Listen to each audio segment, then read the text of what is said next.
ఓం గం గణాధిపతయే నమః. శ్రీ సత్యనారాయణ స్వామివారి వ్రత కథలు. ఈ కథలు విన్నవారికి, చదివిన వారికి సర్వ ధర్మబద్ధమైన కోరికలన్నీ కూడా తప్పకుండా నెరవేరుతాయి. ఇక శ్రీ సత్యనారాయణ స్వామివారి వ్రత కథలో ప్రథమ అధ్యాయం ఏమిటో విందాము. పూర్వకాలంలో నైమిసారణ్యం అనే పుణ్య ప్రదేశంలో సౌనకుడు మొదలైన మునులు యజ్ఞాలు యాగాలు చేస్తూ ఉండేవారు. ఒకరోజు వారు అక్కడికి వచ్చిన సూత మహామునిని దర్శించి నమస్కరించి ఇలా అడిగారు: ఓ స్వామి, మనుషులకు సకల ఐశ్వర్యములు, సంపదలు, పుత్ర పౌత్రాభివృద్ధి మరియు మోక్షం కలిగించే ఏదైనా ఒక సులభమైన వ్రతం గురించి మాకు దయచేసి చెప్పండి. అప్పుడు సూత మహాముని, సౌనకాది మునులారా, పూర్వం ఇదే ప్రశ్నను నారదుల వారు విష్ణుమూర్తిని అడిగారు. ఆ కథను మీకు వివరిస్తాను, శ్రద్ధగా వినండి అని చెప్పడం ప్రారంభించారు. ఒకానొకప్పుడు నారద మహర్షి లోక సంచారం చేస్తూ భూలోకానికి వచ్చారు. ఇక్కడ మనుషులు తమ కష్టాలతో బాధపడుతూ ఉండటం చూసి జారిపడ్డారు. వీరికి ఈ కష్టాల నుండి విముక్తి కలగాలంటే ఏదైనా సులభ మార్గం ఉండాలి అని ఆలోచించి విష్ణుమూర్తి దగ్గరకు వెళ్ళారు. వైకుంఠంలో ఉన్న విష్ణుమూర్తిని నారదుడు, ఓ భగవాన్, భూలోకంలో ప్రజలు అనేక కష్టాలు బాధలు పడుతున్నారు. వారికి ఆ కష్టాలన్నీ తీరిపోయి సుఖ సంతోషాలు కలగాలంటే ఏదైనా సులువైన వ్రతం ఉందా? ఉంటే దయచేసి చెప్పండి అని అడిగారు. అప్పుడు శ్రీమన్నారాయణుడు చిరునవ్వుతో నారదుడితో ఇలా పలికారు: నారదా, నీవు లోక కళ్యాణం కోసం చాలా మంచి ప్రశ్న అడిగావు. మానవులు తమ కోరికలను తీర్చుకోవడానికి ఇంతకంటే సులభమైన వ్రతం మరొకటి లేదు. నేను చెప్పబోయే ఈ సత్యనారాయణ వ్రతం అత్యంత మహిమాన్వితమైనది. దీన్ని ఆచరించడం వల్ల అన్ని కష్టాలు తీరిపోయి సుఖ సంతోషాలతో జీవిస్తారు. ఈ వ్రతాన్ని ఆచరించి కథను విన్నవారు సమస్త పాపాల నుండి విముక్తులవుతారు. ఈ వ్రత విధానం మరియు కథను ఇప్పుడు నీకు చెబుతాను అంటూ విష్ణుమూర్తి నారదుడికి వ్రత ప్రాశస్తాన్ని వివరించారు. ఈ వ్రతాన్ని ఆషాఢంలో కానీ, కార్తీక మాసంలో కానీ, మాఘమాసంలో కానీ, వైశాఖంలో కానీ, ఏకాదశి రోజు కానీ, పౌర్ణమి నాడు కానీ, సూర్య సంక్రమణ రోజుని చేస్తే చాలా శ్రేష్టము. అలా అని ఈ రోజుల్లోనే చేయాలని లేదు. ఏ రోజన్నా, ఏ నెలలో అన్నా, ఏ సంవత్సరంలోనైనా చేయవచ్చు. నెలకొకసారి చేయవచ్చు, సంవత్సరానికి ఒకసారి చేయవచ్చు.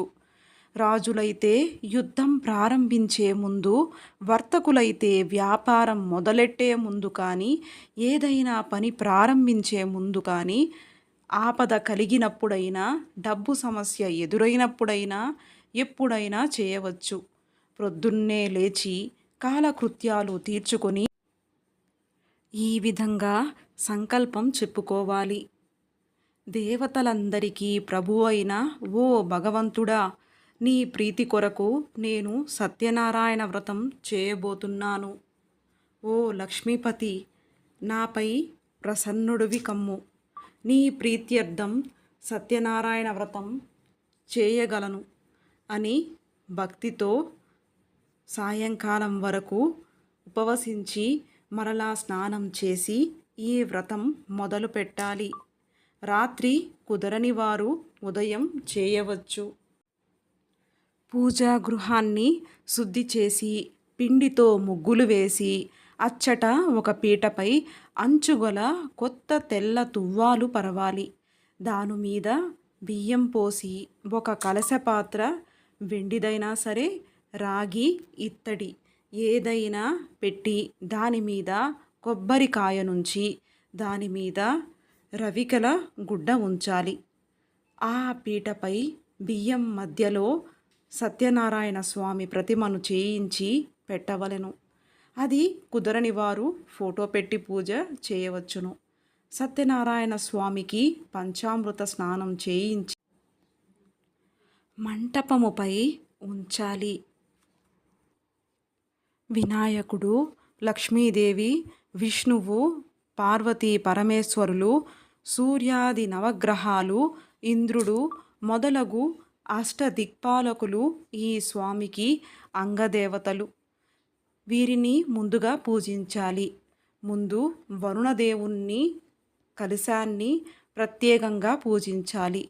తరువాత గణేశుడు మొదలగు పంచలోక పాలకులను 5గురిని ప్రతిష్ఠించి నిర్మల మనసుతో పూజించాలి. దీనికి జాతి, మత, కుల విభేదాలు లేవు. ఏ వర్ణము వారైనా చేయవచ్చు. స్త్రీలు కూడా చేయవచ్చు. నారద, ఈ వ్రతము అన్ని రకాల సంపదలను ఇస్తుంది, దుఃఖాలను తొలగిస్తుంది, ధనం వృద్ధి చెందుతుంది, పుత్ర పౌత్రాభి వృద్ధి కలుగుతుంది. వేయేల సకల బంధుమిత్రులను పిలిచి పంచభక్ష పరమాన్నాలు చేసి పూలు ఫలము భక్తి శ్రద్ధలతో పూజ జరిపి బ్రాహ్మణులకు దక్షిణ తాంబూలములిచ్చి బంధుమిత్రులకు విందు భోజనాలు పెట్టి ప్రసాదము తాను తిని ఇతరులకు పెట్టాలి. ఇట్లా చేస్తే వాళ్ళు కోరిన కోరికలు ఈడేరి సంతోషముగా ఉంటారు. ఈ వ్రతము విశేషముగా కలియుగంలో విశేష ఫలితాన్నిస్తుంది అని విష్ణుమూర్తి నారదునికి చెప్పినట్లు సూత మహాముని సౌనకాది మునులకు చెప్పాడు. మొదటి అధ్యాయం సంపూర్ణం. ఓ ఋషులారా, పూర్వం ఈ వ్రతమును ఎవరు ఆచరించారో చెప్తాను వినండి. కాశీ పట్టణములో ఒక చాలా బీద బ్రాహ్మణుడు ఉండేవాడు. తినటానికి సరి అయిన తిండి లేక చాలా బాధపడుతుండేవాడు. అతని బాధ చూసి జాలిపడి శ్రీమన్నారాయణుడు ఒక ముసలి బ్రాహ్మణుడి రూపంలో ప్రత్యక్షమై అతని కష్టంలేమిటో చెప్పమని అడిగాడు. ఆ బ్రాహ్మణుడు తన పేదరికం తొలగి మంచి మార్గం చెప్పమని కోరాడు. దానికి మహావిష్ణువు సత్యనారాయణుడని పేరుగల విష్ణువును పూజిస్తే సకల కోరికలు తీరుస్తాడు, సమస్త దుఃఖములను తొలగిస్తాడు. నీవు ఆ వ్రతం చేయుము అని ఆ వ్రత వివరాలు చెప్పి అక్కడికక్కడే అంతర్ధానమయ్యాడు. ఆ రాత్రి ఆ బ్రాహ్మణుడు నిద్రపోక వ్రతం చేయాలనే సంకల్పంతో మేల్కొని ఉండి మర్నాడు ఉదయాన్నే భిక్షాటనకు బయలుదేరాడు. ఆశ్చర్యంగా రోజు కన్నా చాలా ఎక్కువగా ధనం సమకూరింది. దానితో బంధుమిత్రులను పిలిచి వ్రతం చేశాడు. ఆ దేవదేవుడు చెప్పినట్టుగానే అతనికి కష్టములన్నీ తొలగి సర్వ సంపదలకు అధికారి అయ్యాడు. అప్పటి నుండి అతను ప్రతి నెల ఈ వ్రతం చేసి అన్ని పాపాల నుంచి విముక్తి పొంది అతి దుర్లభమైన మోక్షమును పొందాడు. కాబట్టి ఈ వ్రతమును ఏ మనుష్యుడు చేస్తాడో అతనికి సర్వ దుఃఖములు తొలగుతాయి. ఈ బ్రాహ్మణుడు వలన విని వేరే ఎవరు చేశారో తెలపమని సౌనకాది మునులు సూత మహర్షిని కోరుతారు. సూత మహర్షి ఇలా చెబుతారు. ఆ బ్రాహ్మణుడు యథావిధిగా వ్రతం విడవకుండా చేయుచుండగా ఒకరోజు ఒక కట్టెలమ్మే అతను అక్కడికి అనుకోకుండా వచ్చాడు. బాగా దాహం వేసి నీళ్లు అడుగుదామని వస్తే అక్కడ ఏదో పూజ జరుగుతూ ఉండడం చూసి ఆ బ్రాహ్మణుణ్ణి దాని విశేషమేమిటో చెప్పమంటాడు. బ్రాహ్మణుడు తన కథంతా వివరంగా చెప్పి ఎలా కష్టములు తొలిగాయో చెప్పేసరికి ఆ కట్టెలమ్మే అతనికి ఆ వ్రతం మీద బాగా గురి కుదురుతుంది. ఆ వ్రతమయ్యే వరకు ఉండి తీర్థప్రసాదాలు తీసుకొని వెంటనే తను కూడా చేయాలని సంకల్పించుకుంటాడు. ఈ కట్టలమ్మే డబ్బు ఎంత వస్తే అంతలో చేస్తానని అనుకుంటాడు. అనుకోవటమే తడువు, ఎప్పటికన్నా రెట్టింపు ధనం వచ్చింది. అతడు కూడా బంధుమిత్రులతో కలిసి వ్రతం చేశాడు.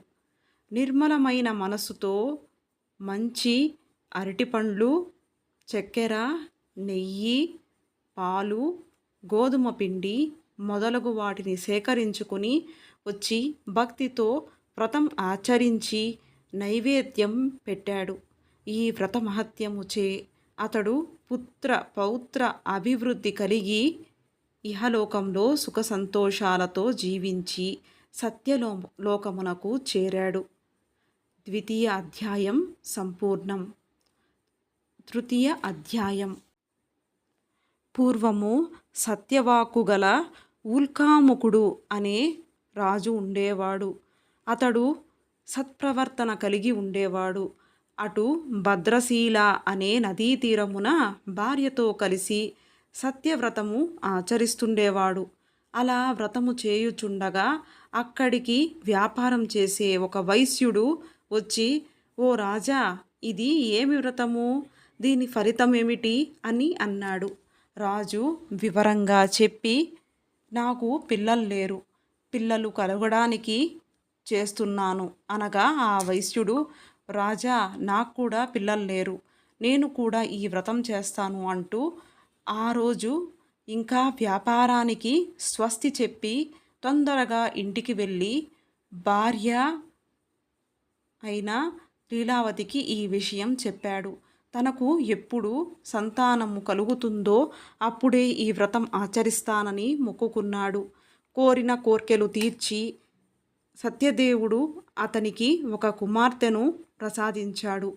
ఆపద మొక్కులు సంపద ముంపులు అని అనే మాట ఊరికే రాలేదు కదా. అమ్మాయికి కళావతి అనే నామకరణం చేశారు. కానీ ఆ వేడుక స్వామిని మరిచాడు. ఆ అమ్మాయి పెరిగి పెద్దదయ్యింది, యుక్త వయస్సు వచ్చింది.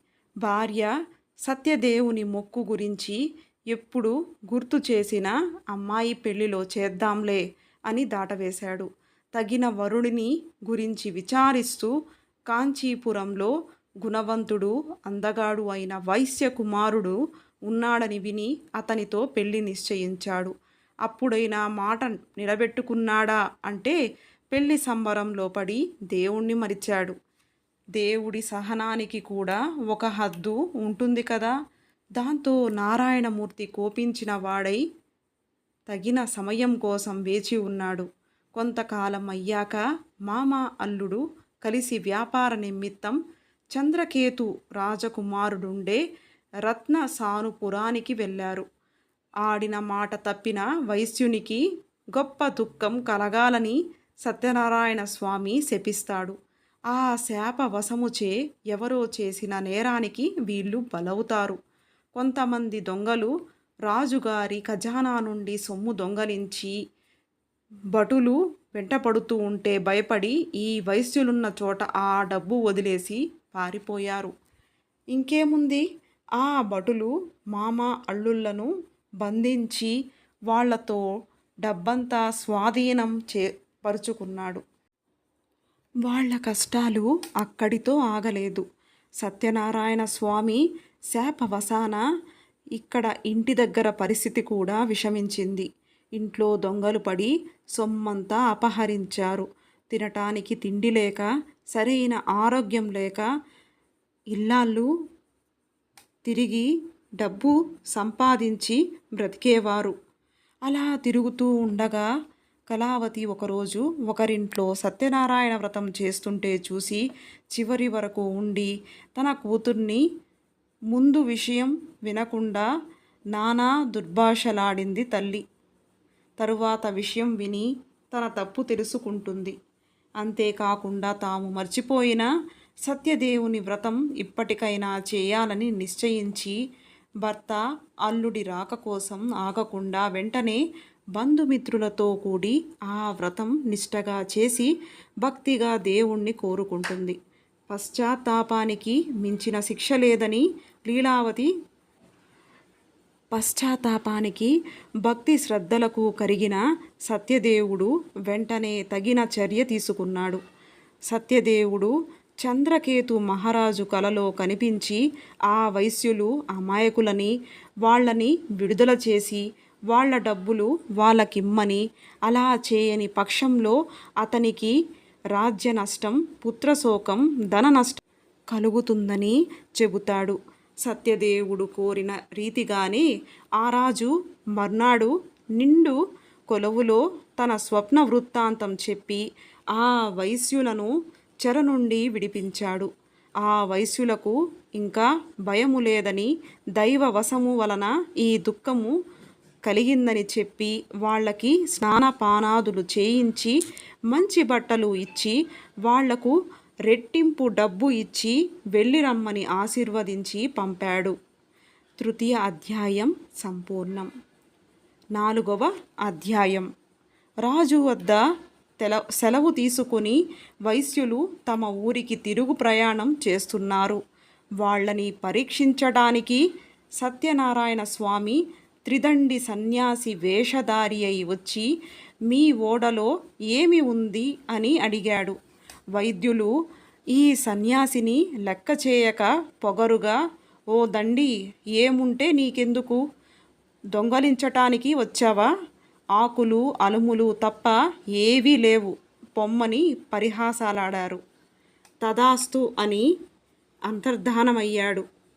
దండి వెళ్ళిన తరువాత వైశ్యుడు లేచి ఓడకేసి చూడగా అతను పలికినట్లే ఆకులు అలములు తప్ప ఏమీ లేకపోవడంతో మూర్ఛపోయినంత పనై దుఃఖించసాగాడు. అల్లుడు వెంటనే, మామా, ఇది ఆ త్రిదండి శాపమే. ఆయన చూస్తే సర్వశక్తి సంపన్నుడుగా ఉన్నాడు. ఎలాగైనా అతని వద్దకు పోయి వేడుకుందాం పదండి అన్నాడు. అలాగే మామ.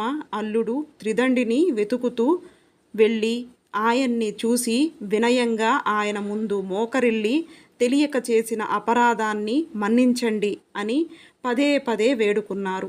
అప్పుడు ఆ త్రిదండి, భయపడకు, నువ్వు నీ మాటలను ఉల్లంఘించావు, నా పూజకు విముఖుడయ్యావు, అందుకే నీకు మాటిమాటికి దుఃఖం కలుగుతోంది అన్నాడు. అప్పుడు జ్ఞానోదయమైన వైశ్యుడు వెంటనే దేవదేవునిలా కీర్తించాడు. ఓ నారాయణమూర్తి, బ్రహ్మాది సమస్త దేవతలే మాయామోహితులై ఒక్కోసారి నీ గొప్పతనమును గుర్తించలేరు. మూఢుడు అగు నేను ఎలా తెలుసుకొనగలను? కావు ఆగ్రహించక ప్రసన్నుడువు కమ్ము. నా శక్తి కొలది నిన్ను ప్రార్థిస్తున్నాను. నాకు నా ధనము తిరిగి ప్రసాదించు స్వామి అన్న ప్రార్థనకు ప్రసన్నుడైన ఆ దేవదేవుడు వారి కోరిక నెరవేర్చాడు. మళ్ళీ ధనముతో నిండిన ఓడతో తిరుగు ప్రయాణం కట్టాడు. తన ఊరు సమీపించగానే వాళ్ళు వస్తున్నారన్న వార్త చెప్పమని తన ముఖ్య భటుడిని పంపాడు. అదే సమయంలో ఇక్కడ కళావతి, లీలావతి సత్యనారాయణ స్వామి పూజ చేస్తున్నారు. అది చివరలో ఉంది. ఆ సంతోష వార్త విన్న వెంటనే తల్లి పూజ ముగించి కళావతిని రమ్మని తాను ముందుగా వెళ్తోంది. భర్త క్షేమంగా వచ్చాడన్న సంతోషంతో కళావతి తీర్థప్రసాదాలు తీసుకోకుండానే ఒడ్డుకు పరిగెత్తుకొచ్చింది. అది చూసి ఆగ్రహించిన సత్యనారాయణ స్వామి వైశ్యుడు ఓడ దిగగానే అల్లుడు ధనంతో ఉన్న ఓడ మునిగిపోయేలా చేశాడు. కళావతి భర్త కనబడకపోవటంతో ఎంతో దుఃఖించింది. ఆమె దురవస్థ చూసి తండ్రి, బంధువులు అందరూ చాలా బాధపడ్డారు. లీలావతి భర్తను చూసి, ఓ స్వామి, ఇది అంతా ఆ భగవంతుని మాయ, ఆ నారాయణుని యొక్క మాయ, తెలుసుకోనే శక్తులెవరు అని విలపించింది. కళావతి తన భర్తతో సహగమనం చేయడానికి ఉద్యుక్తురాలయ్యింది. ఆ వైశ్యుడు తన శక్తి కొలది సత్యదేవుని పూజ చేస్తాను అని ఆ దేవుని తలుచుకొని పదే పదే సాష్టాంగ నమస్కారం చేశాడు. అప్పుడు సత్యదేవుడా వైశ్యుని యొక్క భక్తి విధేయతలను చూసి ప్రసన్నుడై అశరీర వాణిగా ఇలా పలికాడు. సాధు, నీ కుమార్తె నా ప్రసాదమును తినకుండా భర్తను చూడటానికి పరిగెత్తుకు వచ్చింది. అందుకే ఇలా జరిగింది. ఇప్పుడు ఇంటికి పోయి ప్రసాదం తిని వస్తే అంతా సవ్యంగా జరుగుతుంది. కళావతి అలాగే చేసింది. ఆమె భర్త నవ్వుతూ ఒడ్డుకి చేరాడు. అక్కడికక్కడే అప్పటికప్పుడే ఆ వైశ్యుడు సత్యదేవుని పూజ చేసి ఆ తరువాతే ఇంటికి వెళ్ళాడు. అప్పట్నుంచి ప్రతి పౌర్ణమికి, సంక్రాంతికి ఈ వ్రతం ఆచరించి ఇహపర సుఖములను పొందాడు. 4వ అధ్యాయం సంపూర్ణం. పంచమో అధ్యాయం. ప్రజారంజకంగా పాలించే తుంగధ్వజుడు అనే రాజు ఒకడు కలడు. ఒకసారి అతను వేటకు పోయి బాగా అలసి ఒక చెట్టు కింద సేద తీరుతున్నాడు. అదే చెట్టు వద్ద గోపకులు ఎంతో భక్తితో సత్యనారాయణ పూజ చేసి ఆ తరువాత రాజుగారికి భక్తి శ్రద్ధలతో ప్రసాదం తీసుకొని వచ్చి ఇచ్చారు. వారు హీన కులస్థులు అని వారు ఇచ్చిన ప్రసాదం భుజించటం ఇష్టం లేక రాజు అది తినకుండానే తన రాజ్యానికి వెళ్ళిపోయాడు. అతని ధిక్కారానికి శిక్షగా అతని 9 కొడుకులు మరణించారు. ధాన్యములు అన్నీ నశించాయి. రాజు తన సత్యదేవుని లెక్క చేయక పోవడం చేతనే ఇలా జరిగిందని గ్రహించి ఆ గోపకుల దగ్గరికెళ్ళి వాళ్లతో కలిసి సత్యదేవుని పూజించాడు. అప్పుడు అతని 9 కొడుకులను, ధనధాన్యములను తిరిగి పొందాడు. ఓ మునులారా, చూశారా? ఎవరు మిక్కిలి దుర్లభమైన ఈ సత్యపూజ చేస్తారో వారు సత్యదేవుని కృపచే ధనధాన్యాలు పొందుతారు. 4 వర్ణాలలో ఏ వర్ణం వారైనా చేయవచ్చు, ఎప్పుడైనా చేయవచ్చు. పుత్రులని పొందుతారు, బంధ విముక్తి పొందుతారు, భీతుడు భయం కోల్పోతాడు, చివరికి సత్యపురమునకు వెళ్తారు. సౌనకాది మునులారా, ఏ వ్రతముచే మనుష్యుడు దుఃఖము నుండి ముక్తి కల వాడవుతాడో అట్టి సత్యనారాయణ వ్రతము మీకు చెప్పాను. ఇది కలియుగంలో విశేష ఫలప్రదము కలది. ఈ దేవుడిని సత్యేశ్వరుడని, సత్యనారాయణుడని, సత్యదేవుడని కూడా చెబుతారు. సత్యదేవుడు ఆయా రూపములను ధరించి భక్తులు కోరిన కోర్కెలు తీర్చి సత్యరూపుడు కాగలడు. కావున ఓ మునిశ్రేష్ఠులారా, ఈ వ్రతమును నిత్యము ఎవరు చేస్తారో, ఎవరు వింటారో వారి పాపములు సత్యదేవుని కృపచే నశించునని సౌనకాది మహామునులకు సూతుడు చెప్పాడు. 5వ అధ్యాయం సంపూర్ణం. మీకు గనక శ్రీ సత్యనారాయణ స్వామివారి ఈ వ్రత కథలు గనక నచ్చినట్లయితే లైక్ చేయండి, షేర్ చేయండి, సబ్స్క్రైబ్ చేసుకోండి. మరిన్ని మంచి మంచి విశేషమైన వీడియోలతో మళ్ళీ కలుద్దాం. అంతవరకు స్వస్తి.